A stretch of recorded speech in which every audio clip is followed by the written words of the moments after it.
Good evening, ladies and gentlemen. My name's Paddy. I'm an alcoholic, and I'm very privileged to here this evening to share my experiences, strength, and hope with you, and to carry the message to the suffering alcoholic. And as you're all aware, I have a very long story, and I'll keep it as brief as I can. Most alcoholics isn't a pleasant story. At no time did I ever, at any time from my first drink, ever get happiness or enjoyment out of drink. And whatever I will say here this evening is my own personal experience and opinion. My story is a story of fear, unhappiness, police cells, loneliness, married, divorced, loss of jobs, loss of friends, loss of God, unemployable, ostracized, unloved, chucked out of society, a no good renegade drunk. That's my story. And it's not a very pleasant story. And what is an alcoholic? An alcoholic is a person who, having taken the first drink, are not responsible for their subsequent behavior and suffer with diminished responsibility. And what is alcoholism? Alcoholism is a physical allergy coupled with a mental obsession, recognized by the World Health Organization as the #1 killer disease. There is no known cure for alcoholism. And how did I become an alcoholic? As I just said, I was an alcoholic from my first drink. And I would just like to tell you a little about my life before and when I was drinking and what it's like now. And I go back to my days at school, which was also an unhappy period. I had this feeling of inadequacy, this feeling of insecurity, of fear, an inferiority complex. If I was spoken to directly in the class, I used to panic and my brain would go blank. And if there's any cleaning up to be done in the playground or the toilets to be washed, I was the one that was sent. And I accepted this. And I had this terrible fear and feeling. And one day the master says to me, "You, how old are you?" I said, "Well, sir, I'll be 14 on the 23rd of July. He says, "Right, take your satchel, go home, and don't come back again." And I didn't know whether to laugh or cry. But that was one of the earliest experiences I had of my personality defects. And I drifted around from 14 to 18. As I say, I'm going to keep the thing as short as I can. And I joined the Royal Artillery in Belfast. And I joined for 3 years. And I did a year in England. I did 4 instead of 3. Did a year in England and 3 years in Hong Kong. And whilst I was in Hong Kong, I wasn't terribly happy there. I had bouts of malaria, and most of my time was spent in gun emplacements. And when the Japanese occupied Hong Kong, the only reason why they got it so easy, the guns that we installed, 9.2 coastal defense guns, they only had a 180-degree Travis. It didn't have a 360-degree Travis. And the bloody couldn't turn the guns round on them. And I thought to myself, Christ, what a waste of time that was.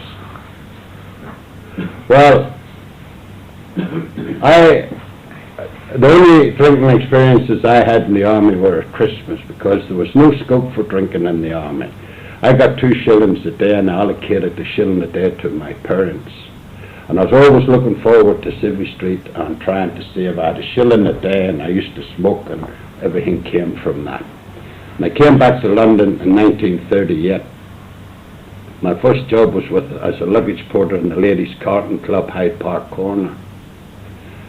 And I came out of the army with an exemplary character, hard-working, clean, well turned out, with a pleasant manner, and sober, and a second-class certificate of education.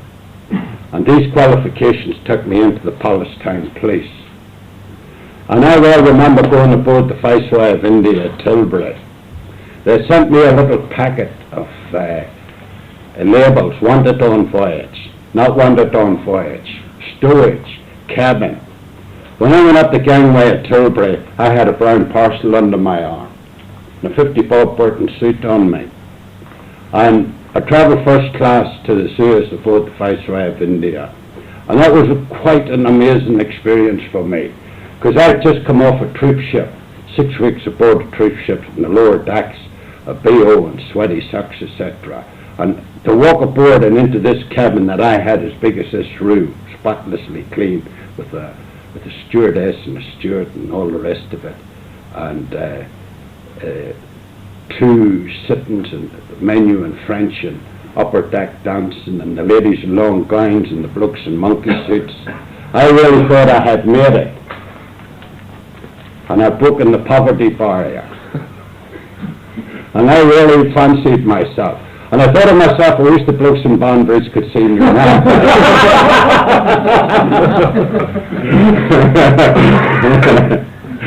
Well, I got to Mount Scopus in Jerusalem.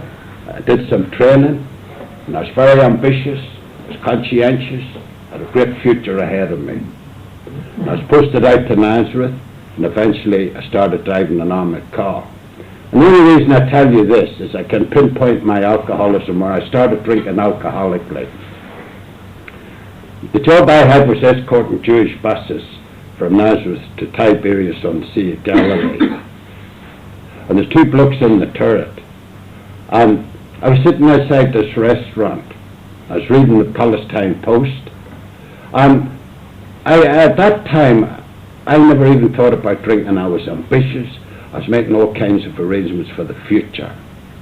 And this Jewish bus driver come up to me and said, "There's a case of beer here for you fellas." "Oh, damn it, right, push it up." I pulled it up.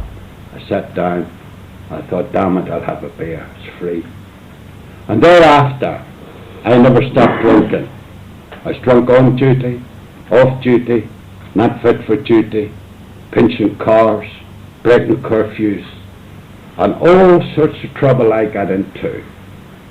And eventually I was sent onto the Transjordan frontier into an old Turkish fort. We used to call that a punishment station. For the last 3 months of my contract was terminated and I was chucked out. Now I honestly believed at that time in my life that my problem was Palestine. And by God, I was glad to get out of Palestine. Now, on aboard the Ile-de-France, on our way back to the UK in 1941, and we had no idea where we were going. The ship was loaded with Italian prisoners of war. We could be going to Australia. We didn't know a damn where we were going. But we stopped at Durban. And I went ashore in Durban with my 50 Bob Burton suit still on me, penniless. And I wasn't too long ashore till I joined the South African Army. And I wasn't too long in South Africa till I was in the first South African Div, and I was on my way back to the Suez. And I was with the 8th Army for 2 years. I tell you a long story about Sister Sweet and Alex, about the Burka and Carol. And I'll just tell you, we went from El Alamein. At the time the El Alamein pushed to as far as Benghazi, and the regiment I was in was due for home leave, back to South Africa. And I came back to Johannesburg for desert leave, 1943. And I had a desert let-up. I walked on the streets of Johannesburg. People were giving us pound notes, £5 notes. Everywhere we went, we were handed drink. And it wasn't too long till Paddy was on his knees. And people were making excuses for me. I was a vomiter. And when I was drinking in the box, they were all around the place, they were getting into me. And I said, oh, well, people would say, oh, don't worry, Paddy, it's the desert. Oh, Paddy, it's the war. Oh, Paddy, it's just this and it's that. Everybody's making excuses for me. And I met this girl, and she took me to the Roseneath Residential Hotel. And she got me onto tomato juice. And I've never eaten a tomato.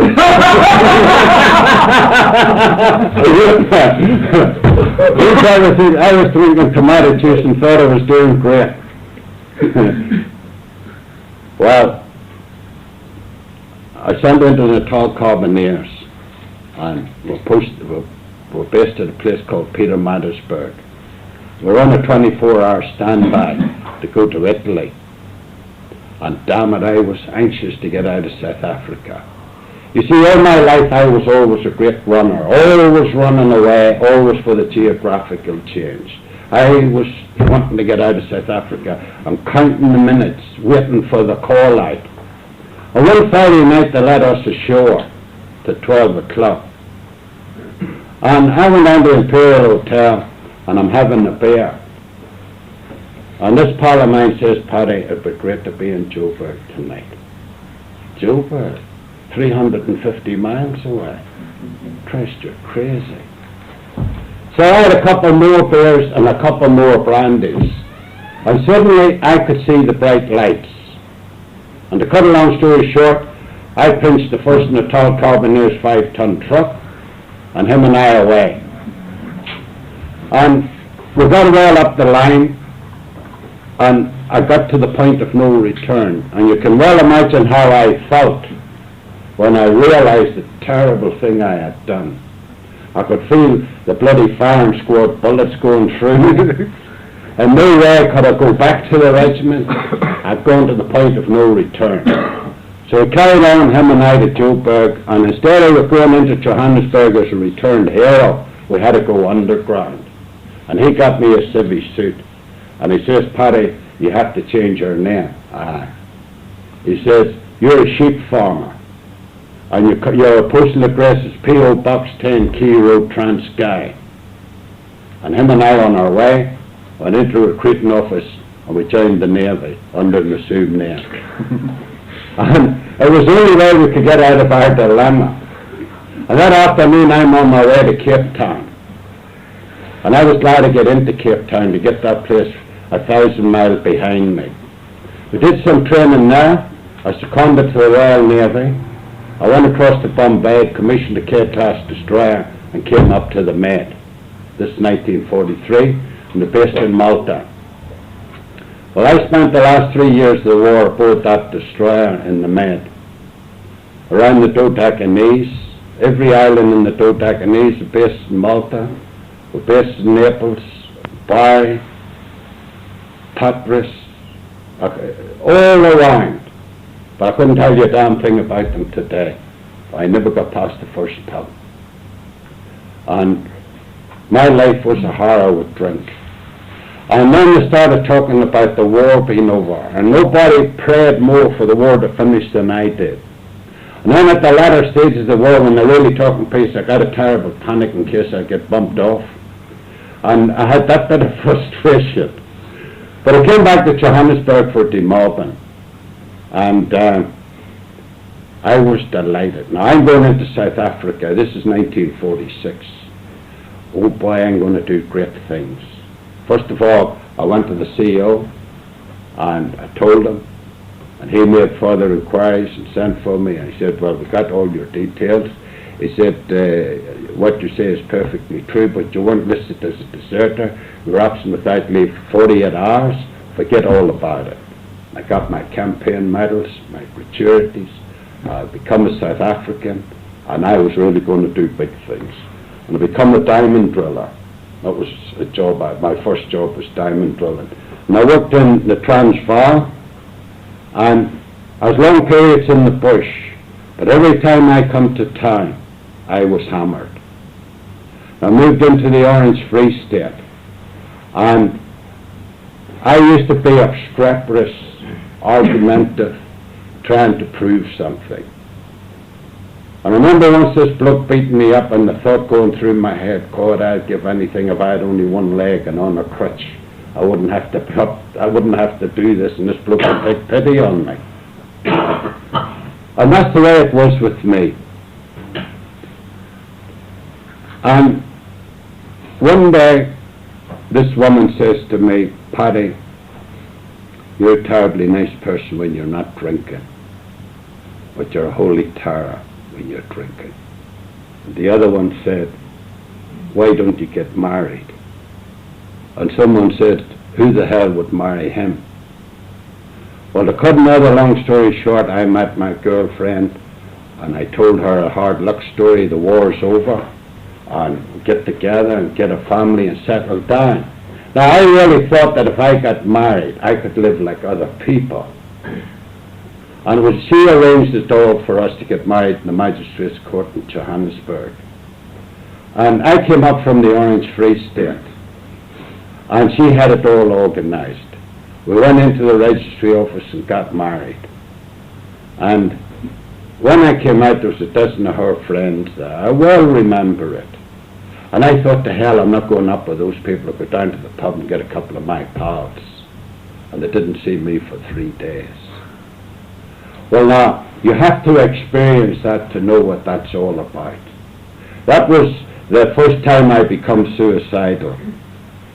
My whole life fell apart. And eventually I met up with Phoebe, and I told her, you know, Phoebe, I don't really know what to say to you, but I'd like to say this, that I was suffering with sandfly fever. I had an attack of malaria, a bit of shell shock. And this getting married activated something. I lost my hair, couldn't face it, panicked. And she believed me. And she says to me, well, I'll tell you what, don't you dare ever come near Johannesburg again. I'll go down to Kroonstad in the Free State. And I was delighted. But when she arrived at the hotel, and I had made all the arrangements, I was lying in the foyer drunk. And when she got me to, and she looked at me, and I looked at her, and she said, you know, Paddy, I've made one big mistake. I said, you have, Phoebe? She said, instant divorce. Right, but I had no money. That's all right. And to this day, I never set eyes on her again. And I had to fill in some forms. I never saw her again. Now, I went through a very rough patch after that. I had become really suicidal. Her face was always coming up at me. And if I was walking along the street, I wanted to jump in front of a bus. And my whole life went to bits. And then I had a good look at myself. And the conclusion I come to was that I was earning too much money. That was my problem. If I had a nice job with a collar and tie on me, not getting so much money, just enough to keep me and get me a couple of beers and have a game of darts and live a very quiet life. And I packed up, and the company told me that if I quit, I'd be blacklisted. Because there is an unwritten law amongst drillers that if you start a hole, you finish it. And the holes in the Free State used to go down to anything up to 8,000 feet. But I worked it out for myself. I thought, what the hell about it? I finished. I'll never go back to drilling again. So I went to Johannesburg, and I met this scouse that was in the police with me. He says, what are you doing in town, Paddy? I said, I'm looking for a job. Oh, you're looking for a job? Oh. He said, I tell you what, there's a vacancy on the fire station. There is? So I got the job. I become a fireman in the fire station. I was posted out to a place called Benoni, a suburb of Johannesburg. Now, when I went onto that fire station, I said I'd be fire master of this place in 4 years. And I thought I was just going to be the head bombardier there very quick. And then I was caught driving an ambulance drunk. Instant dismissal. And I went onto the streets of Johannesburg. Instead of going on as a hero, I had to go on as a tramp. I had nowhere to sleep. I become a hobo. I was picked up for vagrancy, picked up for drunkenness, picked up for loitering, and all sorts of things happened to me. I could sit here and talk about an hour about what happened to me in Johannesburg. And it really bore down on me. I felt this terrible uncleanliness. And I got on a train, and the next stop was Queequeg in Rhodesia. Unfortunately for me, I got a job with the Rhodesian Iron Steel Commission as a driller. And I went into the bush, and I was in the bush for 9 months. Never left it. I got my health back, I got the job going, and everything was great. And I want to show for the first time, and I always remember it, there was a training station in Gwello, a RAF training station. And I wasn't in there an hour until it was put out of bounds to me.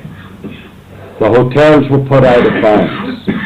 Every time I went ashore, I was put in a police cell. Then I started going to Queequeg. Then I started going down to Gwello. And then I'd go to Bulawayo. And then I'd go there for a weekend and I'd come back for a week. That far. And the same thing was happening to me in Bulawayo. And I wasn't too long in Bulawayo till I got a job with Premier Portland Cement. And they sent me down to a quarry in charge of their drilling operations, a place called Gwanda. And I well remember going down to Gwanda, and I was absolutely restless. I really pulled myself together. Now all my drinking experiences, and all my hospitals, and all my police cells, and everywhere I had been, I never heard the word alcoholic or alcoholism. And I'm on my way down there, and I thought I really pulled myself together. This is a great chance. And I was running to fat then. I was flabby. I was panting. I could hardly walk. And I got down there, and I wasn't too long down there till I got chucked out of the mess. I got chucked out of the sleeping quarters for urinating mattresses. And what happened to me, they put me in an old compressor house in the quarry. Now, I was put in there, and I had the choice not to go in, but there's nowhere else they would put me, only in this old quarry house. I had no toilets, I had no washing facilities, no cooking facilities. I used to wash hose on the end of a hose. And an African used to carry the food and the drink to me. And that was my life. Well, quite honestly, I couldn't describe to you the horror of that. Mosquitoes, snakes, scorpions, monkeys dancing on the roof, just a little light up in the ceiling, no radio, telephone, TV, nobody to talk about. That was when I was completely chucked out of society, unloved and unwanted. I was no good to nobody. I'd let the side down. You stay up there. In Rhodesia, at 10 to 7 is daylight, at 7 is dark. I was absolutely trapped in that quarry. And this is where really I come to terms about suicide. I thought if only my body could be thrown into a hole and my ashes blow in the wind into eternity. That was my line of thought. I hated God. I hated people. I hated everybody. Absolutely full of hate. And one day in this old basket that this African carried my food in, I saw this advert, Alcoholics Anonymous. Read, phone, write, or call. And I wrote. And the answer I got back was this: Dear Paddy, if drink is a problem to you, you're suffering from the disease of alcoholism, for which there's no known cure. The only solution to your problem is total abstinence. And by God, total abstinence. That was the most horrific words I had ever heard in my life. And in no way would anybody ever take the drink from me. This was some old religious, fanatical temperance society, and completely discarded. Well, sometime later, they sent for me in the quarry. And usually during working hours, if they sent for me, I was usually in trouble. So I went down, and this bloke is standing there. He said, "Are you Paddy?" I said, "Yes." He said, "Who are you?" He said, "My name's Peter." "Peter who?" "I'm the chap you wrote to in Alcoholics Anonymous." Good God, I recoiled from him. "You from Alcoholics Anonymous? You coming down here to tell me to stop drinking? Get the hell out of here." God, I was absolutely shocked. Now, I'm not exaggerating, I'm telling you the truth. So this bloke says, "Hang on a minute. I didn't come down here to tell you to stop drinking." I said, "Look, I'm terribly sorry, but I want no conversation with you. Is that all you have to say?" "That's all." So he gave me this leaflet he had in his hand, and I took it up into the quarry, and I read it. And I remember glancing through the 12 suggested steps of AA, and I thought I was reading the 10 Commandments. Then I came to the serenity prayer. God, grant me the serenity to accept the things I cannot change, courage to change the things I can, and the wisdom to know the difference. And after having read that prayer, there was something within me awakened. But it had absolutely nothing to do with God, because I hated God.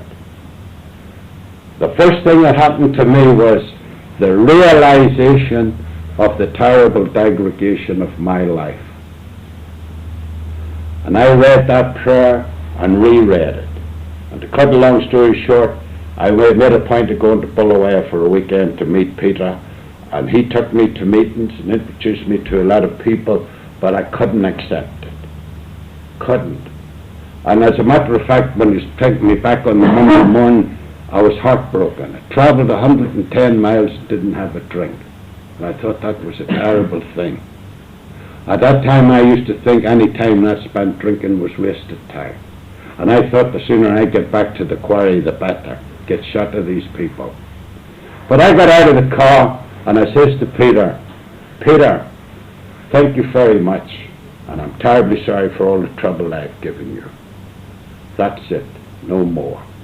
He said, "Tell me this, Paddy, what is your problem?" I says, "Peter, my problem is this, I couldn't foresee life without drink." He says, "Do you believe in God?" I said, "No." He says, "Do you know the Lord's Prayer?" "I do. Give us this day our daily bread." He said, "Now, why don't you try and do it the way I do it?" "What's that?" He says, "When I get up in the morning, I say, 'God, please keep me sober today.' When I go to bed at night, I thank him." And the penny dropped. I instantly realized that I could stay sober today. And that's exactly how I've been since. And my 24 hours have run into 28 years. And my 28 years in AA, it gives me no status, it gives me no room for complacency, it gives me no immunity.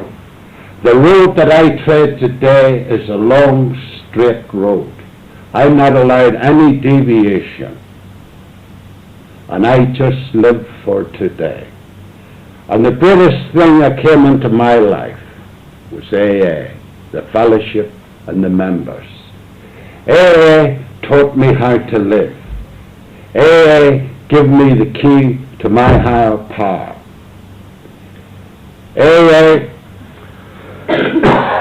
give me a new perspective, give me new meaning and new purpose.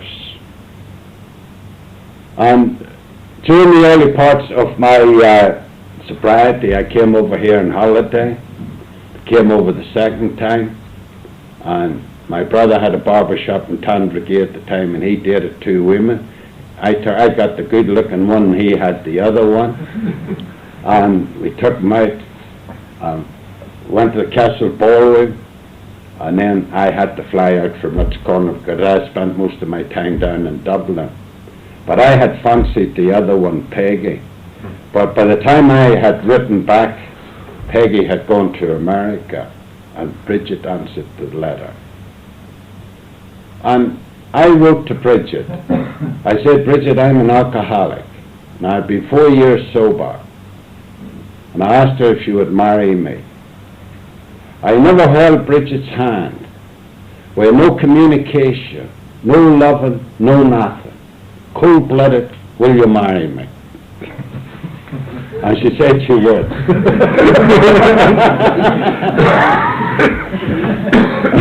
And to this day, she'll never ever know the chance she took with me. Never know. And that's why I love her so much today when I look at her. Now, by the time I took Bridget back to Rhodesia, I had been, not promoted, wouldn't be the right word, but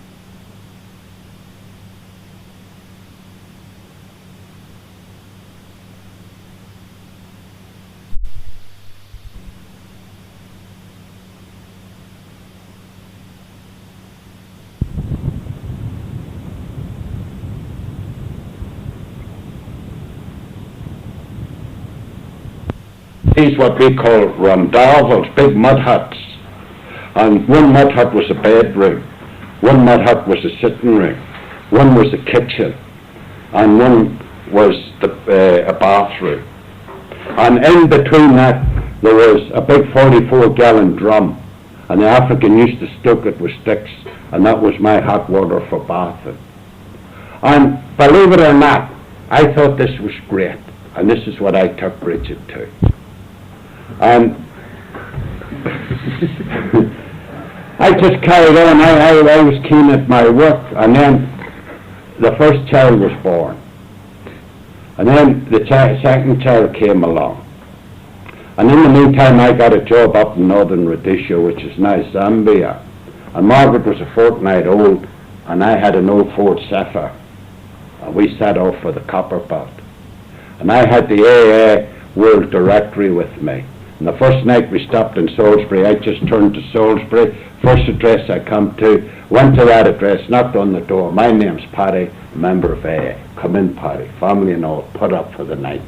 The next night we stopped in Lusaka, the same thing. Next night in Kitwe, same thing. Next night in Chingola.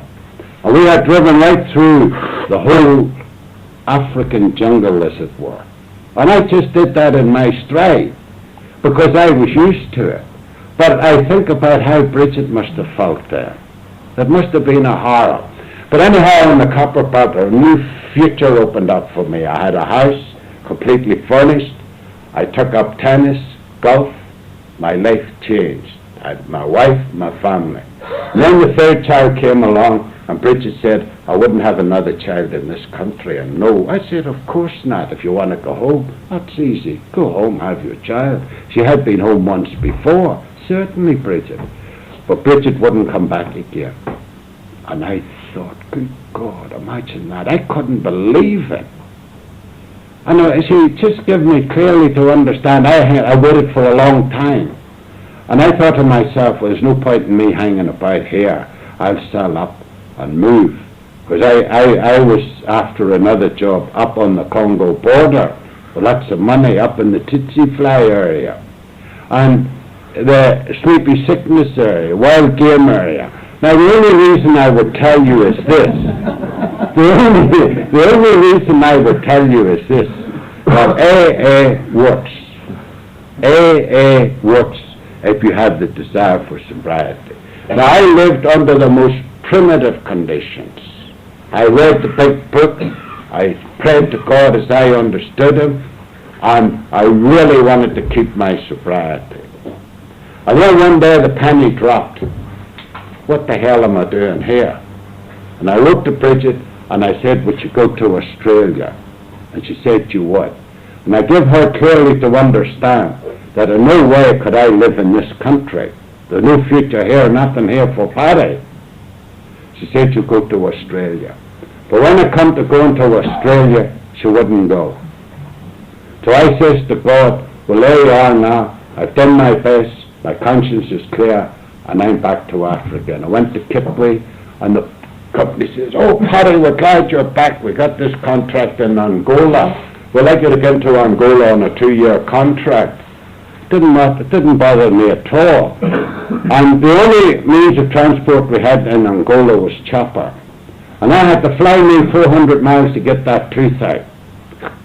Everything was completely primitive. The Portuguese language problem, and the Portuguese social problem. And when I lying in my little hut at night, I could hear the Portuguese and the South Africans and Rhodesians all singing. And me lying in the hut there. And this little man got inside me. Hey, Padre, you're not living. Life's passing you by.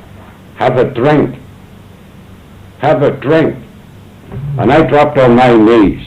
There's nobody prayed as hard as Paddy prayed. Nobody. To get me out sober. And I says, God, I love you. Please get me out sober. And they got me out sober. And I came back to this country in 1963. And it's been the happiest period of my life. I love this country, and I love the people in it, and I'm very happy here.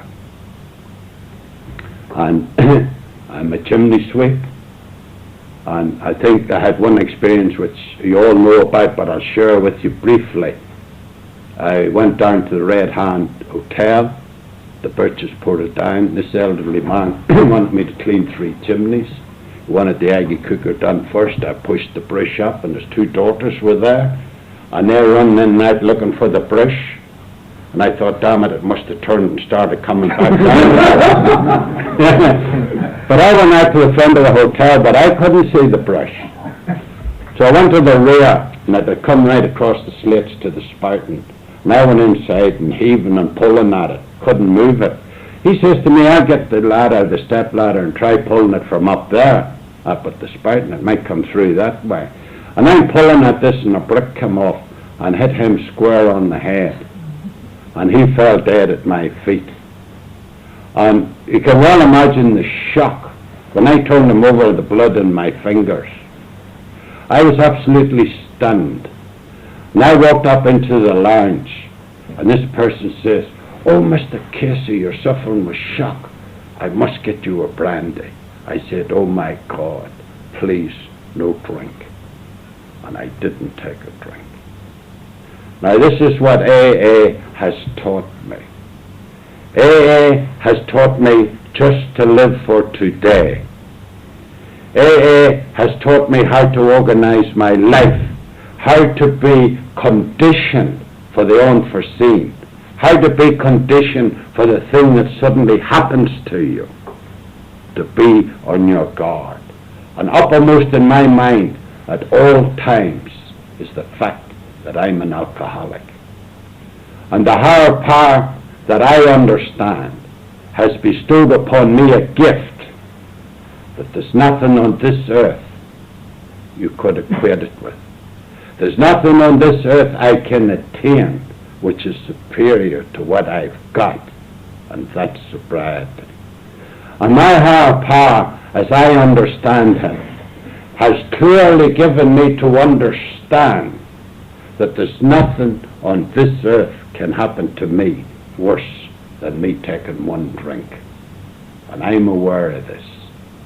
Now, I just live for today. Now, all the people present here, everybody in this room, has the same span of life. They've only got today. And the greatest moment in our lives is this moment. And when I get up in the morning, I say, God, please keep me sober today. I communicate with my wife and family. I have my breakfast. I go to the sitting room. I relax. I communicate with my wife. She reads the list out. I know approximately where I'll be all day. I know how much I earn. I work, and I work conscientiously. I work with enthusiasm. I'm happy at my work. I have the right attitude to people. There are 2 things that I have discovered which are terribly, terribly important for normal living. That is good manners and good temper. If you haven't got good manners and good temper, you're substituting it for drunkenness. Because to have bad manners and bad temper in your home is a destroyer. It took me a long, long time to learn this. Now, I'll just finish on this. I must share this experience with you. Don also said he had great difficulty with his higher power. I had great difficulty with my higher power. But I have no difficulty today, because I could actually define my higher power to you. I had the very good fortune to come across a booklet given to me by a Presbyterian minister. What was his name? The Reverend Fullerton, Newcastle. And I read this, and it was called "The Greatest Thing on Earth was St. Paul's letter to the Corinthians. Though I speak with the tongues of men and angels and haven't love, I become a sounding brass or a tinkling cymbal. Though I have the gift of prophecy, though I understand all knowledge and all mysteries, though I have faith that could move mountains and haven't love, I am nothing. Though I share all my riches with the poor, offer my body to be burnt, and haven't love, it profits me nor Christ nothing. And I had a good hard look at that. And I tried to imagine the man that could speak all languages, could be a prophet, had faith that could move mountains, could share all his riches, and yet without love he had nothing. And what is love? Love is God. God is love. Love is eternal. And how do you practice love? You practice love by kindness, understanding, forgiveness, tolerance, good manners, good temper, truthfulness, honesty, sincerity, patience. Thank you. Thanks, Paddy. It's great to hear you again. No doubt about it. I would like to thank you very much indeed, Dawn and Paddy, for coming along to share with us here at the meeting in the Downshire. I want to make one announcement before we close the meeting, and that is that if you want a wee cup of tea tonight, go over to Ward 15. It's all sitting ready for you. Just walk in, your tea is ready for you over there. Now, does anybody like to ask the two speakers any questions before we do close up? Anybody got a question or anything they would like to ask? Well, we'll all go over a wee cup of tea, and anybody feels they want to ask the speakers anything when they go over there, they can feel free to do so. And we'll close in the usual manner with the serenity prayer. God grant me serenity to accept the things I cannot change, courage to change the things I can, and wisdom to know the difference. Thanks, Paddy. Thank you, Father. Thank you, John. George. Thank you.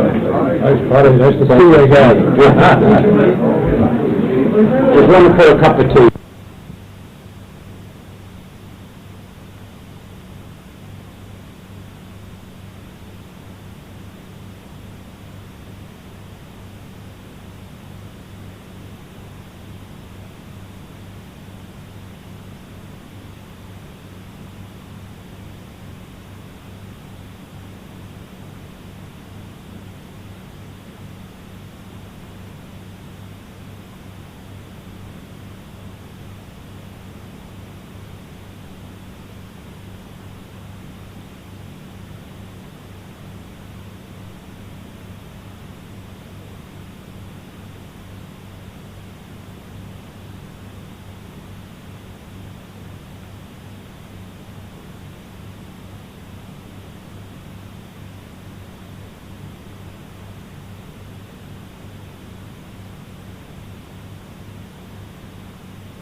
Good evening, ladies and gentlemen. My name's Paddy. I'm an alcoholic. And I'm very privileged to here this evening to share my experiences, strength, and hope with you, and to carry the message to suffering alcoholics. And as you're all aware, I have a very long story, and I'll keep it as brief as I can. Most alcoholics isn't a pleasant story. At no time did I ever, at any time from my first drink, ever get happiness or enjoyment out of drink.